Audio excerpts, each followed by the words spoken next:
Hello, welcome to the Smart Student. Today's video is going to be short and sweet because I'm going to teach you guys how to come up with effective titles for your essays and research papers.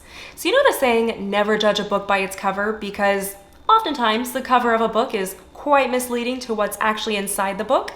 We want to think the complete opposite of this, because an effective title for your papers should convey what's in your paper accurately and concisely. For example, let's take this YouTube video. When you read the title of it, you probably had a pretty good idea of what the video is about. Well, you want to take this concept for creating a title for your papers, is that you want to use the main keywords from your research to develop your title.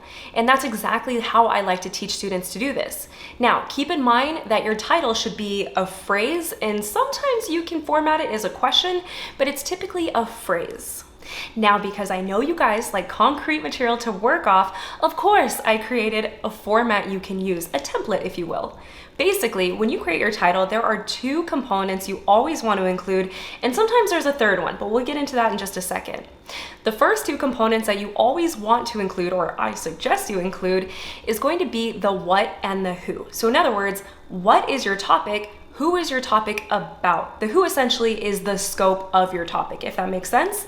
And so why I suggest including these two components is simple. If your reader understands the purpose and the scope of your paper, well then that is the glimpse, that snapshot picture of your research paper, of your essay, and that's exactly the purpose of a title. Now, after you include the what and the who, aka your main title, if you find that it might need clarification, in other words, a subtitle, this is where that third component may come into play. And so, as a rule of thumb, this is most appropriate for research papers. And that third component in this case is going to be a reflection of your methods. So in other words, you have your purpose and your scope. Now you want to include how you performed your research. Now, I would like to note that there are some cases outside of research papers where a little clarification is necessary, and we'll get into that in the example portion. And so what I recommend doing is go ahead and create a working title when you set up your formatting for your entire document and you create your title page. Then put it out of your mind until after your entire paper is written.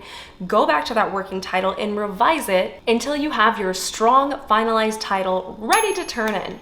But now let's go ahead and jump into my computer and I'm going to walk through a couple examples with you. And here we are. Okay, so in this first example, let's say the topic for our paper was this: the impact dating apps have on the modern dating experience for men. When I'm creating my initial title page for my paper, I would probably quite literally use that as my working title, just as a placement holder until after I'm finished doing all my research, writing my entire paper, in which I would come back to my title page. Here's an example of a finalized title that might be appropriate for this paper. Impact of dating apps on the modern dating experience for modern men. And quite frankly, I'm going to take out modern because I say that twice. There we go. Let's try this again. Impact of dating apps on the modern dating experience for men, an interpersonal communication experiment. So in this case, this was a research paper, and I felt it was appropriate to include the type of method I used to perform my research. All right, let's have a look at another one. Okay, so here our topic was the effect proper time management skills have on the graduation rate of college students. Excellent. Again, I would probably use that as a working title, write my entire paper, and then come back and come up with my finalized title, which in this case might read something like improving the graduation rate of online college students, leading time management practices uncovered. And quite frankly, you don't have to put that second point.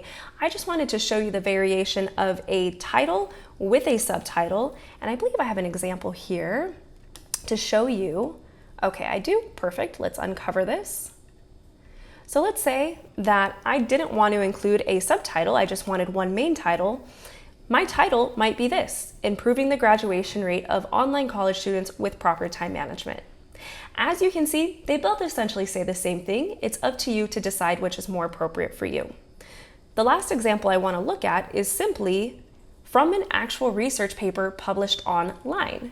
So here, I found this on Google Scholar, And the title of this research paper reads, Impact of Procrastination and Time Management on Academic Stress Among Undergraduate Nursing Students, a Cross-Sectional Study. So at this point, I hope it's clear to you how all of these titles include the what, the who, and sometimes the how.